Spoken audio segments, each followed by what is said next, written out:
रोहित गर्ग ज्ञान वेदिका में आपका एक बार फिर से बहुत बहुत स्वागत करता हूं। तो दोस्तों, आज हमारी नई सीरीज शुरू होने वाली है राजस्थान इतिहास की। और आज हम राजस्थान इतिहास में एक बहुत ही फेमस राजवंश जिसे मेवाड़ के नाम से जाना जाता है ना। आज अगर अपन मेवाड़ के बारे में देखें तो आप ये बात समझ सकते हैं कि राजस्थान का जो दक्षिणतम हिस्सा हिस्सा है ना, वो मेवाड़ था। चित्तौड़, उदयपुर, है ना, ये जो पूरा का पूरा जो हिस्सा है ये मेवाड़ कहलाता था। और मेवाड़ के बारे में मैं आपको आज पूरा डिटेल से और इसकी पूरी विस्तृत जो हिस्ट्री रही है उसके बारे में हम अध्ययन करेंगे। इसका जो गौरवशाली इतिहास जो रहा है, हल्दी घाटी का युद्ध, महाराणा प्रताप, महाराणाओं की जो प्रतिष्ठा की बात है वो आज हम इसमें करने वाले हैं।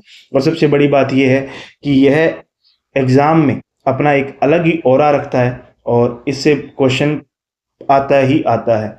तो इस टॉपिक को बहुत ही तरीके से मैं पढ़ाने की कोशिश करूंगा और आप इसे बहुत ही तन्मयता से सुनने के प्रयास करेंगे। और महत्वपूर्ण क्वेश्चन जो एग्जाम में आए हैं उनको ध्यान में रखते हुए इस वीडियो को अपन शुरू करते हैं। आइए चलते हैं मेवाड़ के बारे में। तो सबसे पहले अगर मैं बात करूं मेवाड़ की, तो मेवाड़ में अगर पूछा जाए कौन सा राजवंश आया तो आप कहेंगे गुहिल राजवंश। कौन सा राजवंश था? गुहिल राजवंश जो था इसके अंदर यहाँ मेवाड़ पर राज करता है। ठीक है, अगर गुहिल राजवंश की बात करूं तो गुहिल राजवंश का एक राज चिन्ह था। इस राज चिन्ह का एक वक्तव्य था कि जो दृढ़ राखे धर्म को ती राखे करतार। अर्थात ये बात कहते हैं कि स्वतंत्रता, प्रियता, धर्म पर दृढ़ रहने की परंपरा जो थी वो गुहिल राजवंश की थी। तो मैं एक बार रिपीट कर देता हूं, जो दृढ़ राखे धर्म को, आपसे क्वेश्चन पूछा जा सकता है, जो दृढ़ राखे धर्म को, राखे धर्म को, कि जो धर्म को दृढ़ रखता है, ती राखे करतार, ती राखे करतार, ये इनका जो राज चिन्ह था उसके अंदर अंकित कुछ पंक्तियां हैं जो बहुत ही महत्वपूर्ण है। अब मैं अगर मेवाड़ की बात करूं तो थोड़ा सा इसके इतिहास के बारे में, थोड़ा इसको जियोग्राफिकल जो इसकी स्थिति है उसके बारे में हम बात करते हैं। अगर मैं मेवाड़ के प्राचीनतम नाम की बात करूं, अगर प्राचीन नाम की बात करूं, प्राचीन में इसे क्या कहा जाता था, तो सबसे पहले इनका नाम हमें देखने को मिलता है मेदपाट। मेदपाट मेवाड़ का नाम था। दूसरा, इसे प्रागवाट भी देखने को मिलता है, प्रागवाट। तीसरा जो नाम है वह है शिवी। शिवी जनपद के नाम से इसे जाना जाता था। ये तीन नाम वेरी इंपॉर्टेंट है।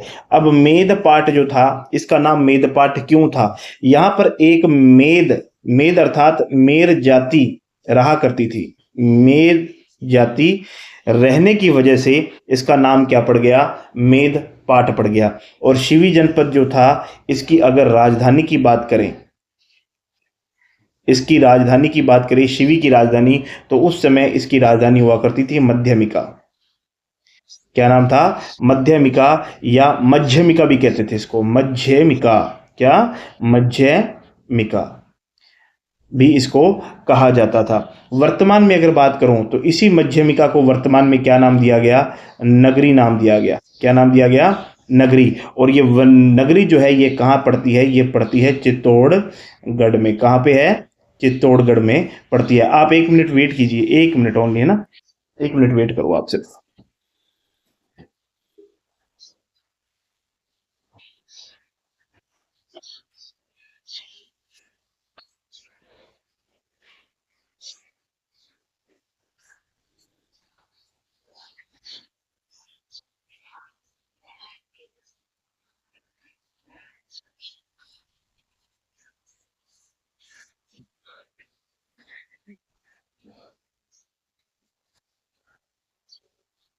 चलिए, किस नाम से जाना गया? इसे चित्तौड़गढ़ के नाम से जाना जाता था। अब इसके अंदर एक शब्द है मेद। देखिए, मेद नाम है ना, मेद। तो ये मेद जो है ना, मेद का शाब्दिक अर्थ होता है मलेच्छ को मारने वाला। मलेच्छ को मारने वाला, को मारने वाला। ये मलेच्छ कौन थे? जो अरब आक्रमणकारी टाइप लोग थे ना, उनको मलेच्छ कहते थे। ये बात ध्यान रखिएगा, ठीक है। अब राजस्थान के अंदर आपसे एक क्वेश्चन यहाँ पे बनता है, बड़ा इंपॉर्टेंट क्वेश्चन है। पूछते हैं कि राजस्थान में सबसे प्राचीन राजवंश कौन था? तो सबसे प्राचीन राजवंश कौन सा था? सबसे प्राचीन राजवंश राजस्थान में, कहाँ पे? राजस्थान का। तो क्या बताएंगे आप? मेवाड़ राजवंश, यानी क्या नाम था? मेवाड़ राजवंश। मेवाड़ राजवंश सबसे प्राचीन था। कहते हैं कि अगर यहाँ पे स्थापना की बात करें तो लगभग 565 ईस्वी में, 565 ईस्वी में गुहादित्य नाम का एक व्यक्ति था। गुहादित्य गुहादित्य गुहादित्य ने इसकी क्या की थी? यहाँ पे गुहिल वंश ने यहाँ पे गुहिल वंश की स्थापना की थी। गुहिल वंश की स्थापना की थी।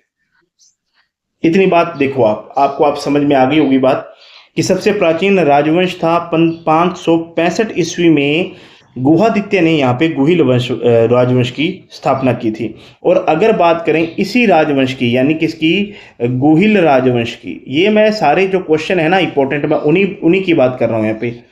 गुहिल राजवंश की अगर राजधानी पूछ ले, प्रारंभिक राजधानी पूछ ले आपसे, तो आप क्या आंसर लिखेंगे? इसका आंसर आएगा नागदा। क्या नाम है? नागदा है। और नागदा वर्तमान में कहाँ पे है? मैं आपको बता दूं, उदयपुर के अंदर ये बसा हुआ है। ठीक है जी, यहाँ तक कोई दिक्कत नहीं है। अब आपको इतनी बात समझ में आ गई। मैंने अपन ने अभी तक यही बात की कि मेवाड़ राजवंश, मेवाड़ था दक्षिणतम हिस्सा था राजस्थान का, जिसके अंदर चित्तौड़गढ़, उदयपुर के आसपास का क्षेत्र आता था। गुहिल राजवंश यहाँ पे राज करता है और उसका एक राज्य चिन्ह था जिसमें लिखा था, जो दृढ़ राखे धर्म को तीह राखे करतार। प्राचीन नाम की बात करें तो मेदपाट, प्रागवाट, शिवी जनपद, ये सभी इसके प्राचीन नाम थे। मेद या यहाँ पे मेद या मेर जाति क्या करती थी? निवास करती थी। क्या करती थी? निवास करती थी। इस वजह से इसको क्या बोला? मेदपाट कहा गया। अगर शिवी जनपद की राजधानी की बात करूं तो शिवी जनपद की राजधानी थी मध्यमिका या मध्यमिका भी कहते थे, जिसका वर्तमान में नाम नगरी है और यह भी चित्तौड़गढ़ में स्थित है। अगर बात करें मेद का मतलब क्या होता है? मेद का मतलब होता है मलेच्छ, और ये मलेच्छ कौन थे? अरब आक्रमणकारी थे। अरब, ठीक है ना, अरब आक्रमणकारी थे। इनको जिन्होंने मारा वो कहलाए मेद। क्वेश्चनों की बात करें तो इस महत्वपूर्ण पार्ट में क्वेश्चन बनता है कि सबसे प्राचीन राजवंश राजस्थान का कौन सा था? तो आप बताएंगे मेवाड़। और मेवाड़ में गुहिल राजवंश की स्थापना गुहादित्य नाम के व्यक्ति ने 565 ईस्वी में की थी। और अगर गुहिल राजवंश की प्रारंभिक राजधानी पूछ ले तो आप बताएंगे क्या? नागदा, जो कि उदयपुर में पड़ती है। अब अगली बात मैं आपको बताना चाहूंगा कि जो मेवाड़ के शासक थे, मेवाड़ के शासक जो थे, ये अपने आप को किसका वंशज मानते हैं? तो राम जी का वंशज मानते हैं। भगवान राम का वंशज अपने आप को ये मानते हैं। और इसी कारण ये अपने आप को क्या कहते हैं? रघुवंशी कहते हैं। क्या कहते हैं? रघुवंशी कहते हैं। और साथ ही साथ अपने आप को ये हिंदुआ सूरज भी कहते हैं। हिंदुआ सूरज भी ये अपने आप को कहते हैं। मतलब समझ में आ गई आपको कि मेवाड़ के राजाओं या शासकों को क्या कहा जाता है? रघुवंशी, या क्या कहा जाता है? हिंदुआ सूरज। आपको एक और बात बताता हूँ, आमेर के जो शासक हैं वो अपने आप को राम जी के पुत्र कुश का वंशज बताते हैं, जबकि मेवाड़ जो है, मेवाड़ अपने आप को भगवान राम का वंशज बताते हैं। बोलो बात समझ में आई कि नहीं आई आपको? कोई दिक्कत यहाँ तक आपको नहीं होनी चाहिए। अब कुछ इतिहासकार हैं, वो इनकी अलग अलग बातें करते हैं, कहाँ से आए थे, क्या बातचीत थी। तो सबसे पहले मैं बहुत ही फेमस इतिहासकार जिनका नाम था अबुल फजल, क्या नाम है? अबुल फजल। अबुल फजल इनके बारे में क्या कहते हैं? अबुल फजल ये कहते हैं कि मेवाड़ के जो गुहिल वंश है ना, मेवाड़ का जो गुहिल वंश है, यह ईरान के बादशाह, ये पेपर में आता है भाई, इसलिए दिखा रहा हूँ, पेपर में आता है तो नोट करके चलें, नोट्स बना लें अपने, कोई दिक्कत नहीं है। रूटीन में क्लासेस चलेंगी, सीरीज है। इससे पहले मैंने आमेर की सीरीज कंप्लीट की है और अब मैं बात कर रहा हूँ मेवाड़ की, है ना। तो प्लीज़ आप इस चैनल को सब्सक्राइब, लाइक और शेयर कर दीजिए ताकि आपके लिए नोटिफिकेशन एकदम तैयार रहे, वीडियो बनाने का लिए मुझे मोटिवेशन मिले और आपके काम आए, ठीक है ना। तो गुहिल वंश ईरान के बादशाह, क्या नाम? बादशाह, ईरान के बादशाह आदिल, नौशेख आदिल भी कहते हैं इनको, नौशेखा आदिल, नौशेखा आदिल की संतान हैं। क्या की संतान हैं? देखो अब बात समझ में आ गई।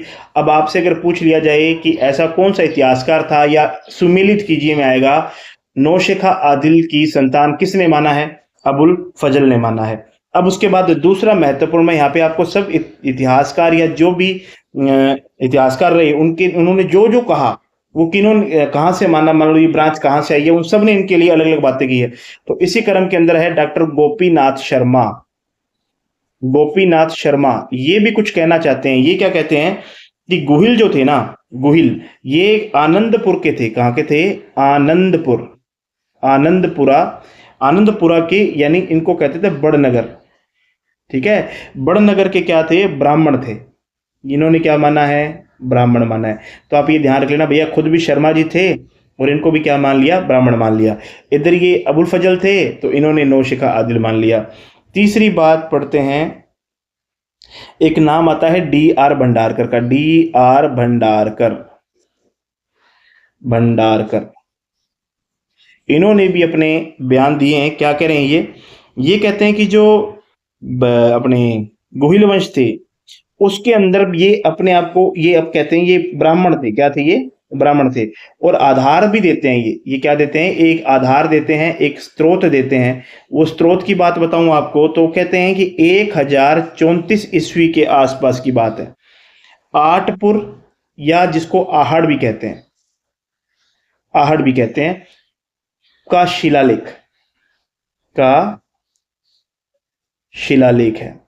इस शिलालेख में यह बात कही गई है कि इनके अनुसार, इसके अनुसार ये क्या थे? ब्राह्मण थे। ठीक है जी।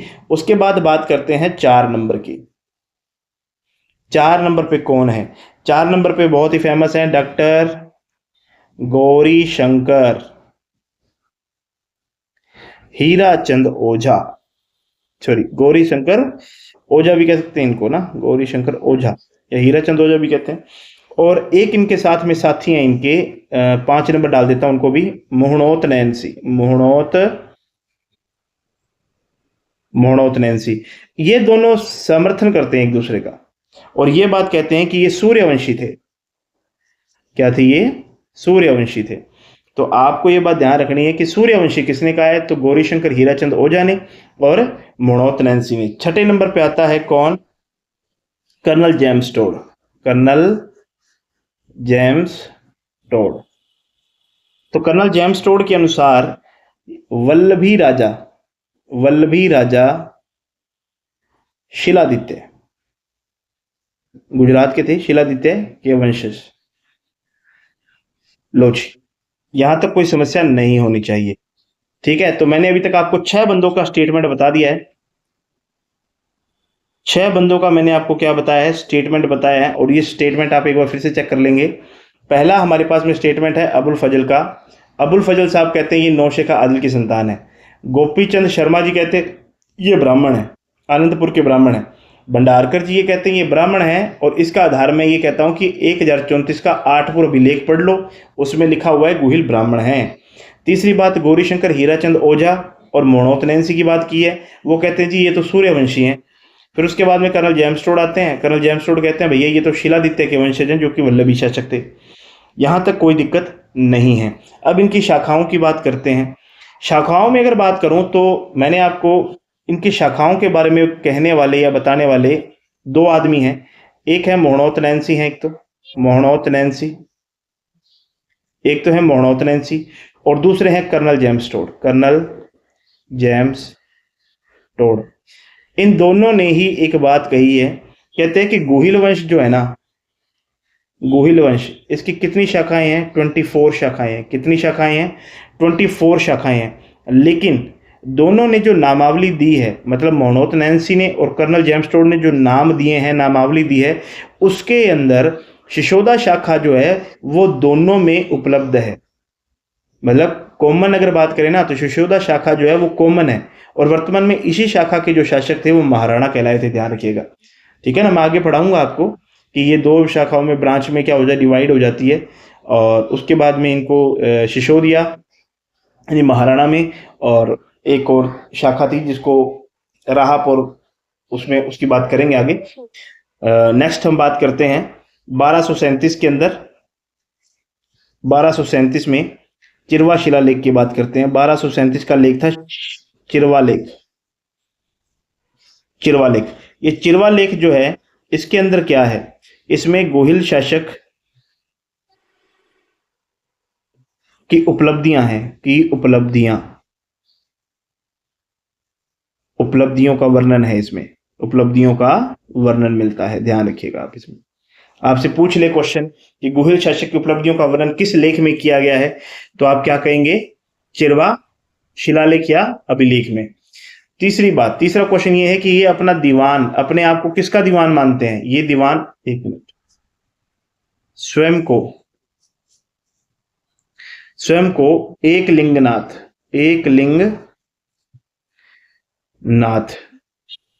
जी का दीवान मानते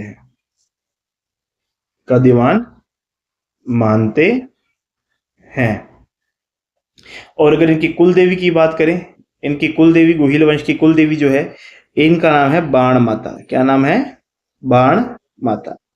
ठीक है जी, ये हमने आज गुहिल वंश के बारे में बेसिक सी डिटेल ली है। ज्यादा लंबी क्लास नहीं लेंगे, 15-16 मिनट की क्लास लूंगा मैं, और आप इतना डाटा जो मैंने आपको बताया है, बेसिक डाटा है, आप इसको पढ़ लेंगे, नोट्स करेंगे और याद करने की कोशिश करेंगे। ये वेरी इंपॉर्टेंट डाटा है, ध्यान रखिएगा। चिरवा शिलालेख कब आया? 1273 में आया, ध्यान रखना है। और स्वयं को किसका दीवान मानते हैं? एकलिंग जी का। कुल देवी कौन है? बाण माता है। ठीक है, तो आज के लिए इतना ही करेंगे। नेक्स्ट क्लास आपको जैसे ही अपलोड होगी आपको मैसेज मिल जाएगा, उसके लिए आपको नोटिफिकेशन बेल का बटन ऑन करके रखना है और चैनल को सब्सक्राइब करके रखना है। Thank you. जय हिंद, जय भारत।